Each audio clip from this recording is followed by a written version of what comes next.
Patrice Baudouin, coach en sobriété, Maison Labouée.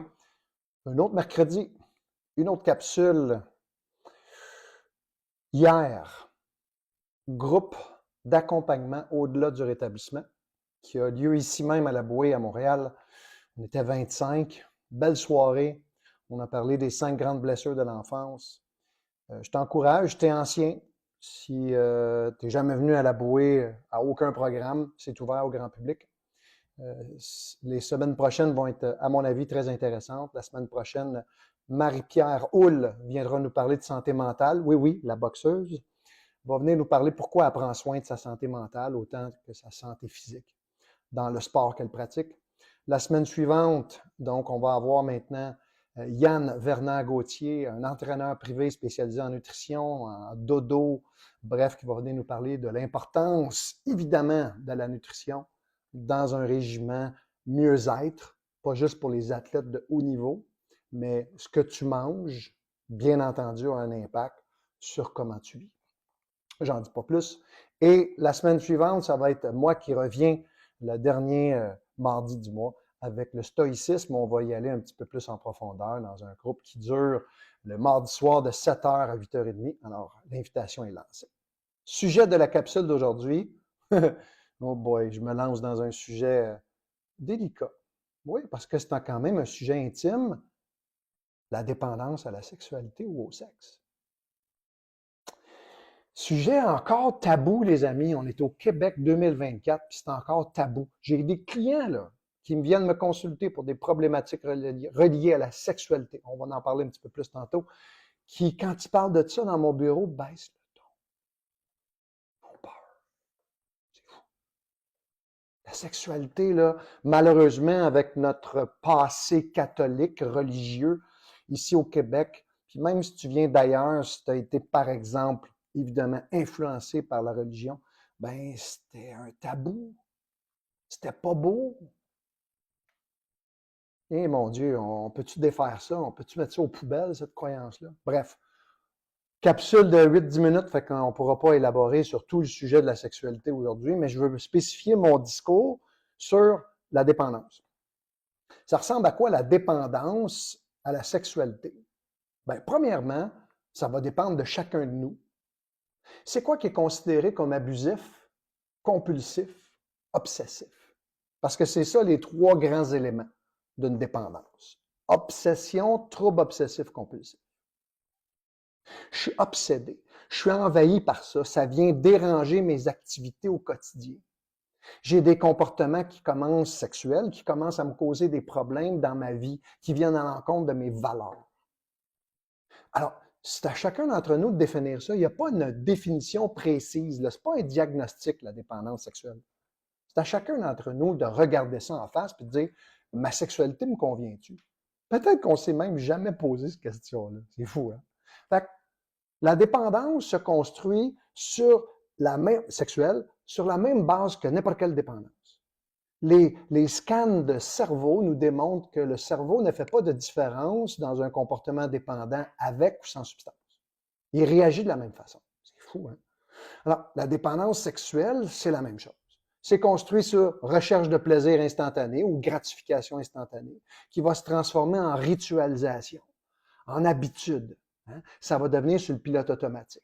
Mon regard, comment je regarde les gens, les humains, comment je les observe, qu'est-ce que je consomme sur Internet, et ainsi de suite. On va voir dans quelques instants les grandes manifestations. Bref, dopamine, encore une fois.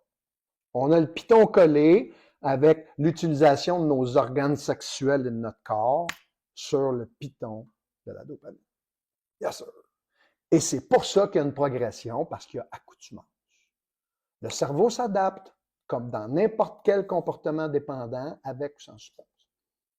Alors, qui dit accoutumance, dit progression des quantités ou du style de pornographie, par exemple, que je vais regarder sur Internet.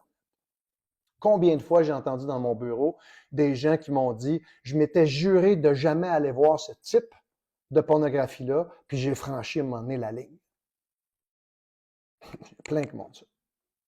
Alors, il y a une progression là aussi. Donc, abus, trouble obsessif compulsif. Déjà là, et un sentiment, écoutez bien, là, un sentiment de perte de contrôle. J'ai comme l'impression que je suis possédé par la sexualité, par le sexe. Bref, comment ça se manifeste, ça? Concrètement? Bien, premièrement, la séduction. Ce besoin irrésistible de plaire et de confirmer ma valeur à travers le regard d'un autre être humain. Solide dépendance. Vous avez compris qu'il n'y avait pas de sexe là-dedans. On n'est pas là. Mais ça fait partie d'une manifestation de la dépendance au sexe. Deuxièmement, bien entendu, l'utilisation compulsive d'Internet soit avec ou sans masturbation compulsive. Ça aussi, ça va avoir un impact.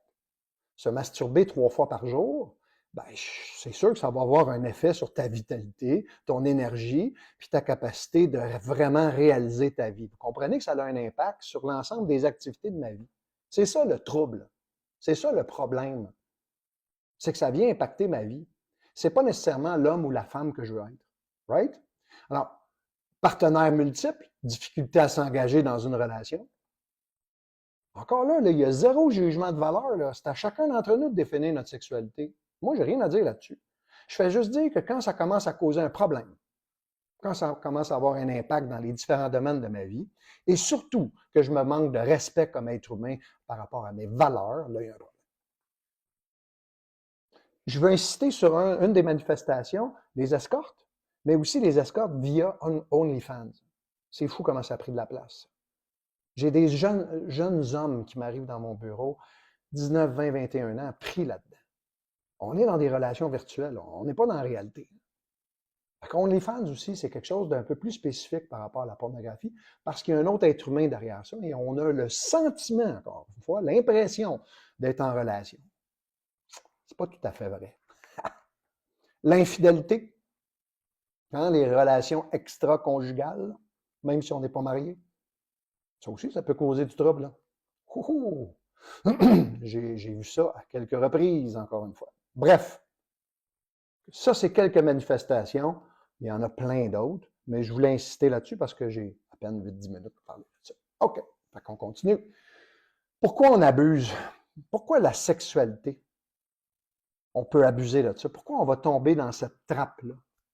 Parce que c'est un des plaisirs les plus puissants chez l'être humain. Eh oui. Pourquoi on a été constitué comme ça? Parce que la nature veut qu'on se reproduise pour continuer l'espèce. C'est pas compliqué, là.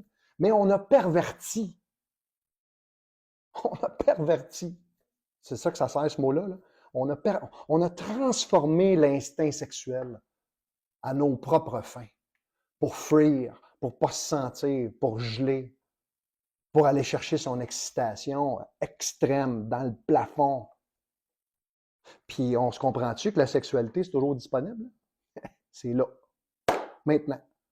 Sous les différentes formes dont j'ai parlé tantôt. C'est pour ça qu'on tombe dans cette trappe-là. Alors, quand le plaisir se transforme en douleur, c'est là qu'on a un problème. C'est pour ça qu'on parle de dépendance à la sexualité ou au sexe. Comment on sort de ça? Premièrement, toujours la même étape, prise de conscience. Sortir du déni, puis commencer à se regarder en face, puis dire, attends un peu, ma sexualité, ça se passe comment? Papier, crayon, partager ça avec un autre être humain, aller consulter, whatever, peuvent être des outils super efficaces pour faire ça. Vous savez, là, dans la culture populaire, l'hypersexualisation, c'est pas moi qui ai inventé ça. Là. Tout est focusé là-dessus. Pourquoi? Parce que c'est une pulsion tellement puissante chez l'être humain. Mais malheureusement, la personne dépendante, elle est hors contrôle. C'est ça le trouble. Et a des conséquences d'être hors contrôle dans sa vie, dans les différents domaines. C'est là qu'il y a un trouble. Alors, on aura des choix à faire. Puis je finis avec ça. Je pense que je vais poursuivre cette discussion-là parce qu'il y a plein de choses, d'autres choses à dire par rapport au sexe. On aura des choix à faire et à définir notre sexualité. Est-ce que ça va être une sexualité plus, je sais pas, je vais le dire de même, animale, construite sur des pratiques sexuelles sadomasochistes, par exemple, de partenaires multiples, de groupes échangistes? J'ai rien à dire contre ça, c'est pas mes oignons. C'est à chacun d'entre nous de déterminer ça. Mais si ces comportements-là ne me conviennent pas, il y a aussi la sexualité dite plus je dirais, spirituelle. Donc, une sexualité qui est plus le tantrisme, par exemple. la méthode Carezza, qui est une méthode où on remet, je dirais, l'orgasme en second plan, où c'est plus l'interconnexion avec l'autre qui va prendre la place. Toutes les réponses sont bonnes. C'est encore une fois la question qui tue. Qu'est-ce qui me rend heureux et surtout, qu'est-ce qui est avantageux et bénéfique pour moi? Alors, je pense que je vais en faire une autre la semaine prochaine là-dessus. Comment je récupère le pouvoir sur ma vie sexuelle? Puis comment on parle de ça de manière ouverte, transparente? C'est un sujet tellement important, la sexualité, tabarouette. C'est un sujet, c'est un domaine de nos vies tellement épanouissant. Mais on peut aussi se faire mal. Patrice Baudouin, coach en sobriété, Maison Labouée. Fait que je vous annonce qu'il va y avoir une version 2, une étape 2, cette capsule-là sur la sexualité. Alors, Maison Labouée, si vous avez apprécié cette capsule, partagez-la. Merci d'être à l'écoute. À bientôt, la semaine prochaine.